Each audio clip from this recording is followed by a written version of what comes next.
আজকে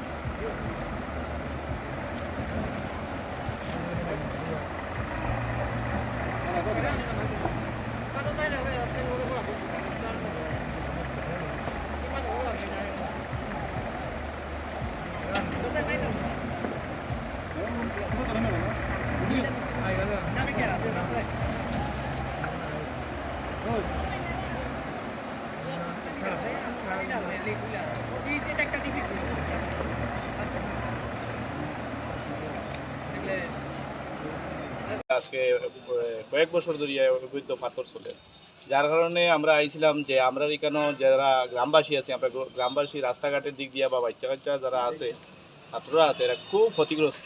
আজকেও একটা গাড়ি 3টা বাচ্চা মারিয়া আসলো বা একটা অটো মানে অ্যাক্সিডেন্ট করিয়া আসলো, যার পরে আমরা গ্রামবাসী 2-1জন বাইরে তারে হাউকি মারছি, কিন্তু হে গাড়ি থামাইছে না। গাড়ি আরও ওভার স্পিডে নিয়ে, গাড়ি আরও 1.5 কিলোমিটার জায়গা ওভার স্পিডে নিয়ে নেওয়ার পরে একটা গাড়ি রাস্তার মধ্যে পার করছি। আমরা পার করার পরে গাড়িটা থামাইতে পারছি। থামানোর পরে আমরা গাড়িটা আটকায় রাখছি, চাবি আমরা কাছে রাখছি। রাখার পরে মালিক পক্ষ আইছে বা কিছু লোক আইছে, যারা মানে সব মানুষ আমরা চিনি না, গ্রামবাসী তো সব মানুষ চেনার কথাও না। আইসে আওয়ার পরে তারা মানে খুব জোর জবরদস্তি আরম্ভ করছে, বা পরে তারা জোর করিয়া গাড়ি খালি করিয়া গাড়িটা লইয়া গেছি। আর তারপরে আমরা দেখলাম এখন এরপরে আমরা ফরেস্টে ফোন করছিলাম, গাড়ি আটকানোর পরে ফরেস্টে ফোন করছিলাম। ফরেস্টে 4 ঘন্টা আমরা ফরেস্টের অপেক্ষা করছি, কিন্তু ফরেস্ট গিয়া গাড়ি আনছেও না।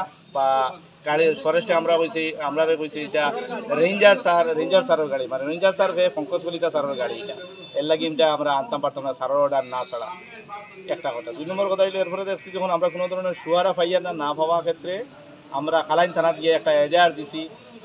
প্লাস আমরা কালাইন ফরেস্টও গিয়া আমরা ধর্নাও দিছি। ধর্না দিয়ে আমরা এখন সার্কেল স্যারের কাছে আইছি, আইয়া আমরা একটা মেমোরেন্ডাম দিছি, আমার কাছে আমরা একটু সুয়ারা পাই কি না পাই আমরা গ্রামবাসীর তরফ থেকে। আর আমরা যারা আমরা আগুন পক্ষে মাত কথা করছি বা আমরা বাটগ্রামের যতও আছি সবরে তারা হুমকি দিছে যে তানে প্রাণে মারার হুমকি দিছে। ওটারও আমরা সুবিচার চাই। সার্কেল স্যারের কাছে আইছি সুবিচার চাই।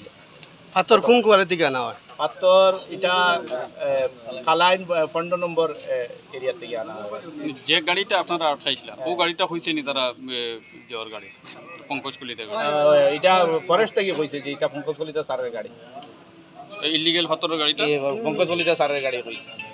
এটা এখনো রেকর্ডিং আছে আমরা মোবাইলে, বা তারা আইতে পারতো না, এটাও আমরা এটা আমার কাছে রেকর্ডিং আছে। খারা হইছে পঙ্কজ কলিতার এটা ফরেস্ট আমরা যে ফোন করছিলাম ফরেস্টের স্টাফে আমরা কইছে যে এটা পঙ্কজ কলিতা স্যারের গাড়ি, এটা স্যারের গাড়ি। এরপরে আমরা কইছি স্যারকে বলে পঙ্কজ কলিতা স্যারের গাড়ি। আপনার নামটা কিটা? আমার নাম প্রদ্যুৎ না।